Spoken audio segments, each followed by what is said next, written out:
Jammu and Kashmir, Rajouri operation continues for second day. 2 army officers and 2 jawans were killed and 3 others were injured during an encounter between security forces and terrorists in Jammu and Kashmir's Rajouri district on Wednesday, officials said. An intense gun battle continued in the region as additional troops were deployed to eliminate the 2 terrorists cornered in the Bazimal area of Dharmasal following a coordinated search operation. The casualties included 2 captains and 2 havildars, with other officials suffering injuries. Those injured in the encounter have been transported to the Army's command hospital in Udhampur.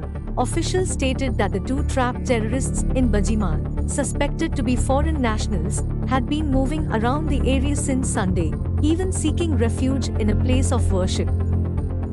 Uttarakhand tunnel rescue live updates. Steel obstacle cleared, 12 meters of drilling left. The rescue operation at the Silakyara tunnel collapse site where 41 workers have been trapped since 12 November has reached the final stage.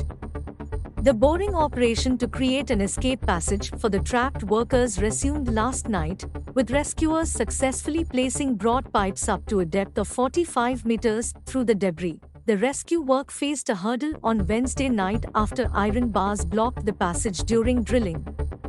This happened after 6 p.m. when an escape pipe of up to 44 meters was inserted into the debris via horizontal drilling. Rescuers have to drill up to around 57 meters in total to reach the trapped workers who have been stranded on the other side of the rubble. A hospital of 41 beds has been set up at the Community Health Center in Chinyalisore, Uttarakhand, for the medical examination and treatment of the trapped workers after they are rescued from the Uttarkashi tunnel. The workers have been stuck inside the tunnel for more than 200 hours. 2 more pipes of 6 meters each are to be laid through the rubble to complete the escape passage, the project head of Jozila Tunnel, who is lending a helping hand in the rescue operations in Silakyara, told PTI on Wednesday. On Wednesday, NDRF personnel entered the tunnel, a statement by the Uttarakhand Chief Minister's office said. Besides ambulances, a team of doctors has been put on standby for health checkups of the trapped workers. The NDRF personnel carried oxygen cylinders with them at the Uttarkashi tunnel site to assist in the ongoing rescue operation. Israel-Hamas war should not spill over to region. PM Modi at G20 Virtual Summit. India on Wednesday held its last G20 Leaders Summit in a virtual format where most leaders spoke about the current Israel-Hamas war. While they condemned 7th October attack by Hamas, the emphasis was put on the release of hostages, a humanitarian pause to the violence that has claimed scores of civilian lives in the Gaza Strip and the need for immediate, effective humanitarian assistance to the war-torn Palestinian enclave. In his opening remarks at the summit, Prime Minister Narendra Modi said, "The insecurity and instability in the West Asia region concerns us all. Our coming together today is a sign that we are sensitive to all these issues and stand together to resolve them. We believe that terrorism is unacceptable to all of us. The death of civilians, wherever they may be, is condemnable. We welcome the news of the release of hostages today and hope for the swift release of all hostages," he added. PM Modi's comments on the Israel-Hamas war came as the 2 sides agreed a ceasefire in Gaza for at least 4 days to let in aid and release at least 50 hostages captured by militants in exchange for at least 150 Palestinians jailed in Israel.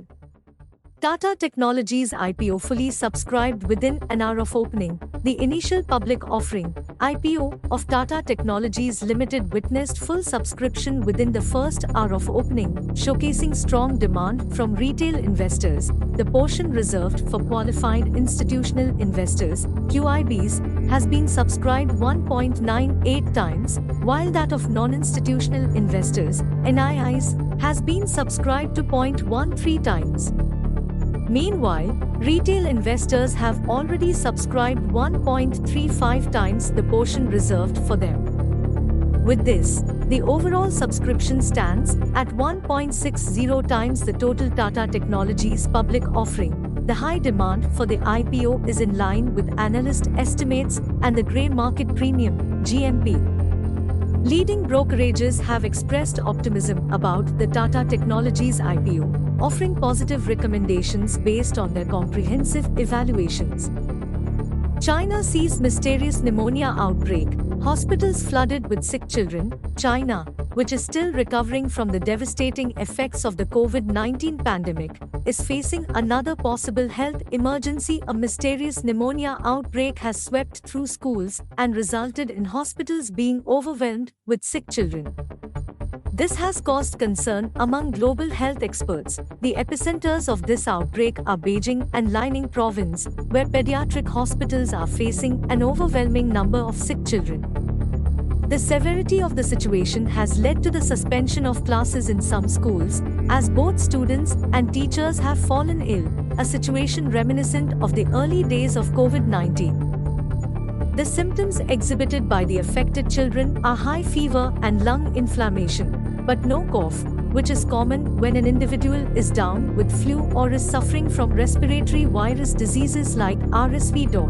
A citizen from Beijing told Taiwanese news website FTV News, many children are hospitalized.